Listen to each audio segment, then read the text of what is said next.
Kisah Nabi Muhammad SAW. Sebagian besar umat muslim sudah mengetahui bagaimana kisah Nabi Muhammad beserta mujizatnya. Kisah Nabi Muhammad SAW dari lahir hingga wafat. Kelahiran Nabi Muhammad SAW. Nabi Muhammad lahir di Makkah hari Senin 12 Rabiul Awal pada tahun 571 kalender Romawi atau 1450 tahun yang lalu. Rasul lahir dari ibu bernama Aminah dan ayahnya bernama Abdullah. Rasulullah SAW pernah bertanya mengenai puasa pada hari Senin.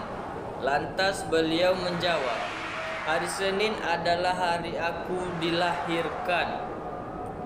Tahun tersebut juga disebut sebagai tahun gajah, yakni tahun ketika pasukan gajah di bawah pimpinan Abraha Habasyah tengah menyerang Ka'bah. Allah SWT menghentikan aksi mereka dengan segala kebesarannya. Burung ababil pun datang menjatuh batu-batu untuk mendatangkan wabah penyakit. Kisah kelahiran Nabi Muhammad ini adalah di dalam surat Al-Fil yang memiliki arti tahun gajah. Rasulullah lahir di masa ini dan dibesarkan sebagai anak yatim karena ayahnya Abdullah telah meninggal dunia sebelum usianya genap 3 tahun. Semasa kecilnya akhirnya dibesarkan oleh kakeknya, yaitu Abdul Muthalib. Pada saat Nabi lahir, seorang ibu bernama Halimah Sa'diyah dengan ikhlas mau menyusui Muhammad meski air susunya sulit untuk keluar. Namun karena keikhlasan Halimah diberi balasan oleh Allah Subhanahu wa taala, karena setelah itu air susunya keluar dengan deras. Selanjutnya masa kecil Nabi Muhammad. Nabi Muhammad dilahirkan dalam keadaan yatim di rumah Abu Talib. Semasa kecilnya Rasulullah tumbuh dan menjalani kehidupannya seperti pada anak pada umumnya. Adanya tradisi Quraisy pada zaman dahulu, pada hari ke-18 membuat ibunya pada hari ke-18 membuat ibunya harus menyembunyikannya di pedalaman. Tradisi Quraisy tersebut membuat Nabi tidak bisa merasakan kasih sayang dari ibunya sampai berumur 8-10 tahun. Hal ini justru membuatnya berada di bawah asuhan Halimah binti Sa'diyah selama 3 tahun.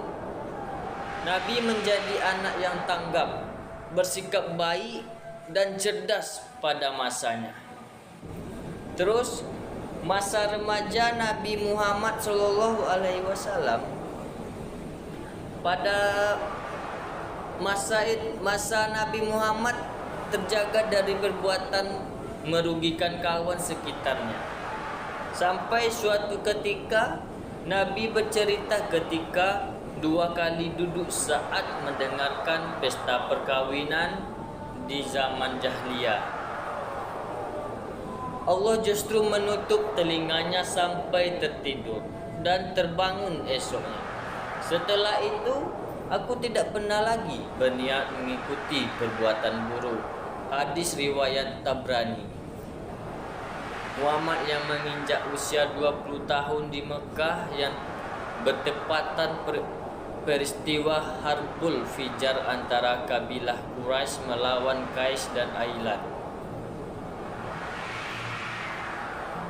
Terus Nabi Muhammad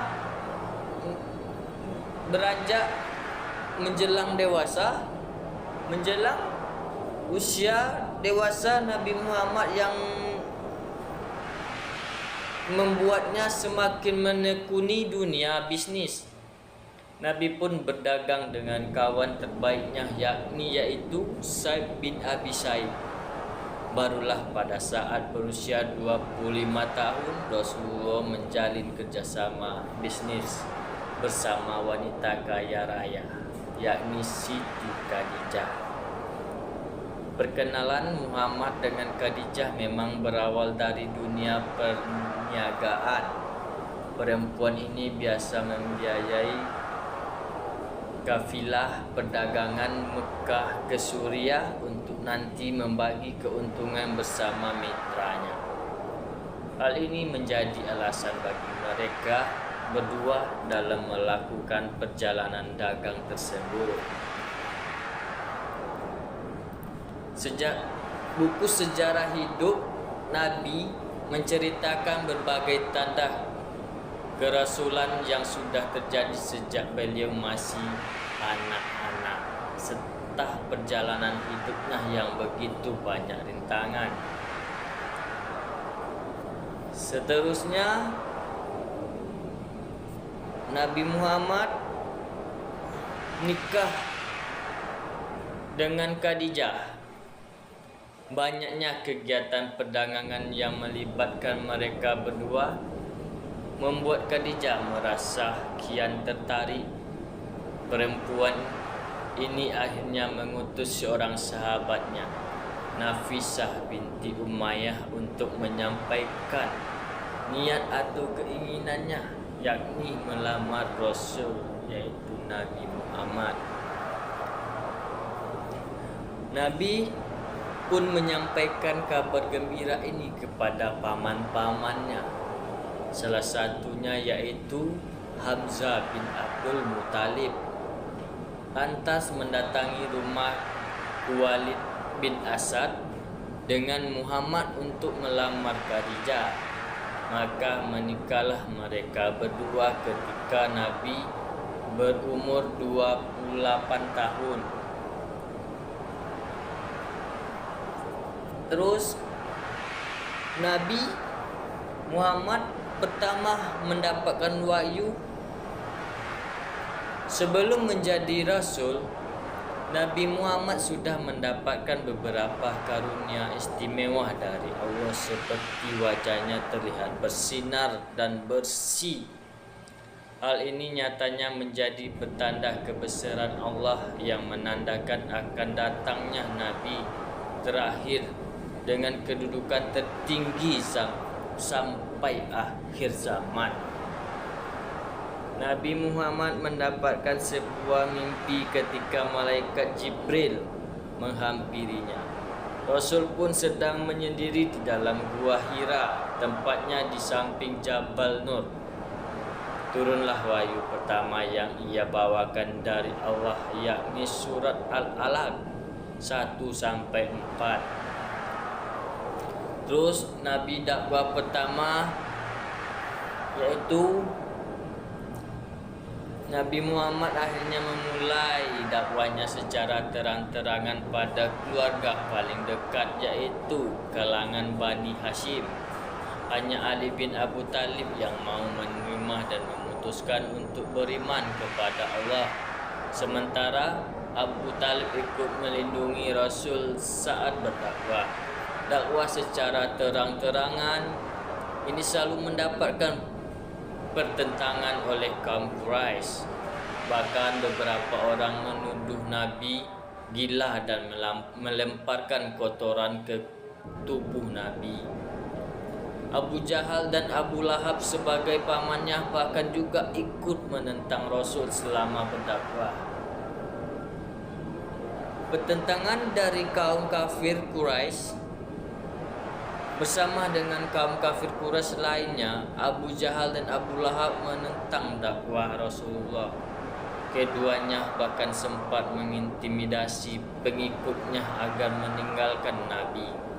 Mereka khawatir jika ajaran dari Muhammad hanya bisa merusak agama nenek moyang, yakni menyembah berhala. Banyak dari kaum Quraisy yang mencoba segala cara untuk membunuh Nabi. Mereka juga memberikan uang tembusan pada Abu Talib agar membiarkan Rasul wafat. Rencana pembunuhan ini pun sering melibatkan orang luar agar tidak memecahkan perang saudara. Selanjutnya, perintah berzakat di zaman Rasulullah. Memasuki zaman Rasulullah SAW, tempatnya di tahun pertama di Madinah, Nabi dan sahabatnya serta kaum Muhajirin masih menghadapi usaha untuk tetap bertahan hidup. Hal ini karena tidak semua dari mereka merupakan orang berkecukupan, kecuali Utsman bin Affan. Kondisi kaum muslimin yang sudah mulai sejahtera di tahun kedua Hijriah, barulah muncul perintah zakat. Nabi Muhammad SAW akhirnya langsung mengutus Mu'adz bin Jabal atau menjadi kadli di Yaman. Rasul pun memberikan nasihat kepadanya agar menyampaikan pada ahli kitab tentang hal ini. Perintah kurban di masa Rasulullah. Nabi melaksanakan perintah kurban ketika sedang melakukan haji wada di Mina. Saat itu Rasulullah menyembelih sebanyak 100 ekor unta. Beliau melaksanakannya sendiri pada 63 ekor, sementara sisanya ia serahkan kepada Ali bin Abi Thalib. Penyembelihan ini Nabi lakukan setelah melaksanakan salat Idul Adha. Perintah ini pun sudah ada di dalam surat Had ayat 36 mengenai jenis hewan yang bisa umat muslim jadikan sebagai kurban. Sebagai umat muslim atau Islam juga harus mengetahui cara menyembelih dan tujuannya. Dan terakhir wafatnya Nabi Muhammad. Abu Bakar sebagai sahabat Nabi yang sedang tidak di Madinah, terjadilah peristiwa sangat menyedihkan. Nabi wafat bersamaan dengan turunnya wahyu Allah, yakni surat As-Zumar ayat 30. Artinya yaitu, sesungguhnya kamu akan mati dan sesungguhnya mereka akan mati pula. Nabi mulai sakit di bulan Safar tahun 11 Hijriah. Beliau sakit kepala dan demam hingga akhirnya membuat suhu tubuh meninggi. Kondisi ini terjadi selama kurang lebih 2 minggu. Nabi akhirnya mengunjungi rumah istri-istrinya dan tiba di kediaman Aisyah dengan badan sudah lemah. Untuk mengenang beliau serta nilai-nilai luhur Islam, buku Nabi Sang Pejuang Hemat oleh Muhammad Imarah berisikan berbagai peristiwa dari sebelum beliau lahir hingga wafat.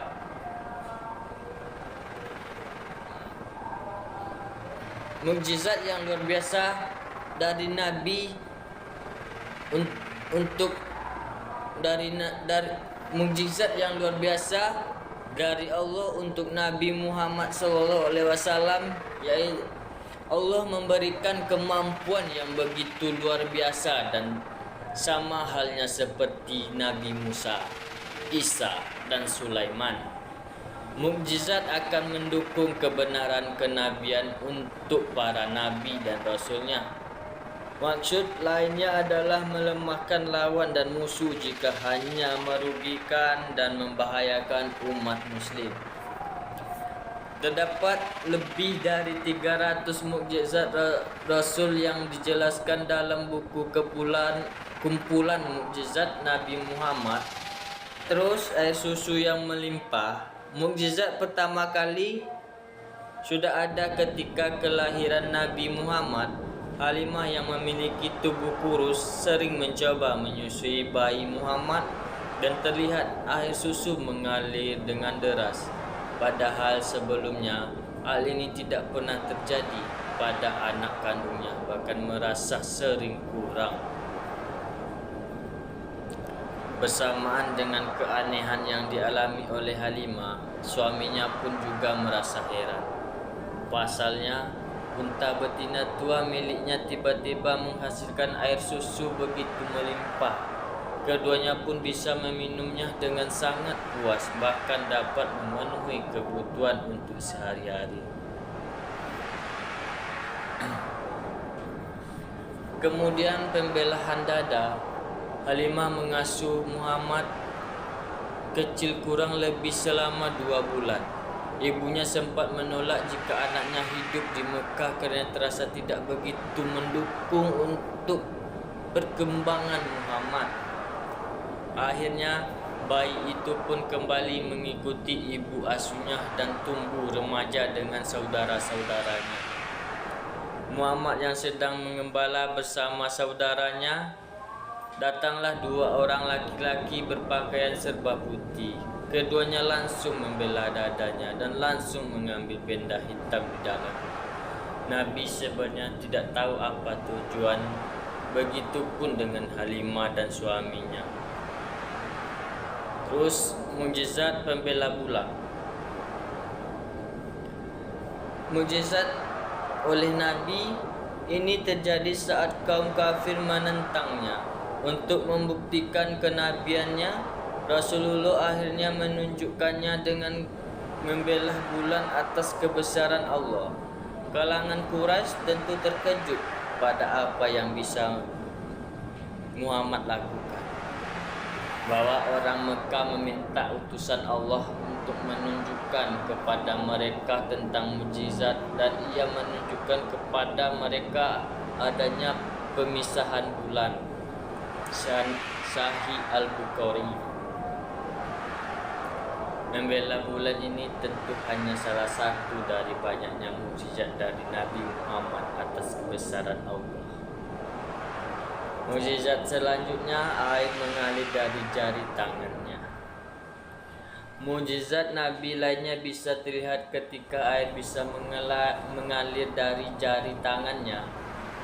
Kisah ini bertepatan dengan hari Al-Hudaybiyah atau perjanjian. Orang merasakan haus yang sangat luar biasa. Hal ini membuat mereka akhirnya bergegas menuju ke Rasulullah tepat setelah wudhu. Orang berkata jika tidak memiliki air untuk minum dan wudhu, kecuali hanya sepanci air kecil yang tentunya kurang bagi semuanya. Muhammad pun meletakkan tangannya ke dalam wadah dan air mulai keluar dari jari-jarinya. Akhirnya semua manusia di sekitarnya bisa menghilangkan rasa haus.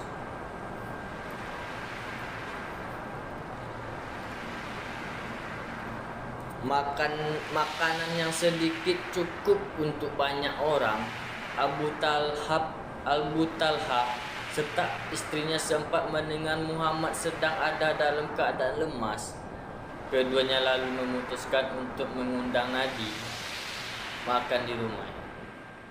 Nyatanya Rasulullah datang dengan mengajak banyak sahabatnya, bahkan mencapai 10 sampai 80 orang. Abu Talha dan istrinya tentu merasa kebingungan dengan banyaknya orang yang datang. Nabi pun mendoakan makanannya sebelum mempersilahkan tamu memakannya. Mereka makan secara bergantian sebanyak 10 orang dan membuat semuanya merasa kenyang setelahnya. 1 gelas susu mampu mengenyangkan banyak orang. Mukjizat Nabi lain juga berhubungan dengan poin sebelumnya. yaitu susu yang bisa mengenyangkan banyak orang, bisa menjadi salah satu kisah menarik dari Nabi. Abu Hurairah adalah teman Nabi yang sangat miskin dan kelaparan, namun memiliki banyak ilmu, pengetahuan dan hafalan. Suatu hari Muhammad bertemu dengannya dan memintanya untuk mengikutinya. Kemudian Nabi menemukan satu gelas susu dan mengundang banyak orang datang ke rumahnya. Abu Hurairah sebagai orang pertama meminumnya dan seterusnya sampai semuanya merasa kenyang sepuasnya. Terus selanjutnya doa meminta hujan. Ketika Nabi sedang berkhutbah pada salat Jumat, ada seseorang yang meminta kepada Nabi untuk berdoa segera turun hujan. Hal ini kerana kekeringan telah berlangsung cukup lama dan sangat berdampak pada berbagai hal. Nabi pun mencoba mendoakan sampai Jumat berikutnya. Namun seseorang datang membawa kabar pada Nabi bahawa banyak rumah telah mengalami kerusakan akibat hujan yang turun dalam waktu lama. Nabi berdoa agar bisa pindah ke Madinah sesuai dengan permintaan umatnya. Awan-awan pun langsung bergerak ke pusat kota. Selanjutnya, mengobati sakit mata. Sebelum penaklukan Banteng Khaybar berlangsung, Ali bin Abi Talib sebagai memegang bendera mengeluh sakit mata. Nabi memanggil Ali dan langsung meludahi matanya. Nyatanya hal ini menjadi salah satu mukjizatnya dari Allah kerana bisa sembuh dalam waktu singkat. Mata Ali pun langsung sembuh dan tampak tidak pernah sakit sebelumnya. Ali bin Abi Talib yang bertugas untuk membawa bendera bisa dengan mudah melanjutkan tugas atau pekerjaannya. Mukjizat milik Nabi Muhammad ini pun membuat penaklukan Banteng Khaybar dapat berlanjut. Selanjutnya, hidupnya kerikil. Nabi bisa menghidupkan kerikil yang menjadi salah satu mukjizatnya. Peristiwa ini terjadi pada sebuah halakah yang menunjukkan seadanya batuan kecil sedang bertasbih pada tangan Nabi. Kejadian juga ada di dalam suatu hadis riwayat Tabrani. Abu Zarrah berkata bahawa sesungguhnya aku menyaksikan Nabi di dalam sebuah halakah. Ada batu kerikil di tangannya dan sedang bertasbih di telapaknya. Bersama kami ada Abu Bakar, Umar, Utsman dan Ali. Allah merahmati semuanya. Selanjutnya, pelepah yang menangis, mukjizat selama belum ada mimbar. Nabi yang berkhutbah kerap bersandar pada sebatang pelepah kurma. Peristiwa menarik ketika sudah terdapat tempat untuk berdakwah, pohon bekas sandarannya itu pun terdengar menangis. Nabi Muhammad pun langsung mengusapkan tangan ke permukaannya. Batang kayu yang menjadi tempat biasa Nabi berkhutbah terdengar menangis. Orang-orang terdahulu mendengarnya bagaikan unta sedang melahirkan sehingga terasa sangat menyakitkan. Rasulullah pun datang menghampiri untuk meletakkan tangan kemudian terdiam. Terus Isra Mi'raj. Isra Mi'raj menjadi momen dalam sejarah umat muslim lantaran Nabi menerima perintah melakukan salat 5 waktu. Isra artinya perjalanan di malam hari, sementara Mi'raj berarti tangga. Hal ini merujuk kisah Nabi dari bumi menuju ke langit sampai Siratul Muntaha. Isra Mi'raj bermula ketika Jibril mendatangkan buraq sebagai kendaraan Nabi yang super cepat berupa hewan putih dengan 2 sayap di antara kakinya.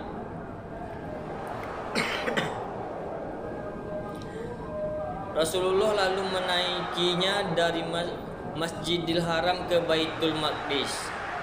Kisah ini memiliki banyak pertemuan antara Muhammad dengan Nabi sebelumnya. Mukjizat selanjutnya yaitu kitab suci Al-Quran. Nabi Muhammad mendapat utusan pada zaman orang-orang yang ahli untuk fasih berbahasa, sastra dan bersyair secara alami. Rasulullah akhirnya membawa Al-Quran kepada mereka demi memudahkan pemaknaan. Mukjizat ini menjadi paling utama bagi Muhammad dari Allah Subhanahu wa Ta'ala. Dalam Al-Quran sendiri sudah menjelaskan bahwa mukjizat dalam bentuk kitab hanya ada 4 nabi dan rasul. Keempat nabi ini yaitu Musa alaihissalam, Daud alaihissalam, Isa alaihissalam, dan yang terakhir Muhammad sallallahu alaihi wasallam. Al-Quran menjadi paling terakhir dan abadi sepanjang zaman, sementara sebelumnya tidak berlaku ke masa berikutnya. Ada banyak pelajaran menarik dalam kisah Nabi Muhammad yang bisa kita jadikan sebagai tauladan. Tidak hanya Nabi saja, ada banyak juga Nabi dan Rasul lainnya memiliki perjalanan hidup begitu menginspirasi. Belum lagi dengan berbagai mukjizatnya dari Allah Subhanahu wa Ta'ala. Jangan lupa bantu tekan like, komen, bagikan dan di-subscribe. Semoga kita selalu dilindungi oleh Allah Subhanahu wa Ta'ala. Amin amin ya rabbal alamin. Assalamualaikum warahmatullahi wabarakatuh.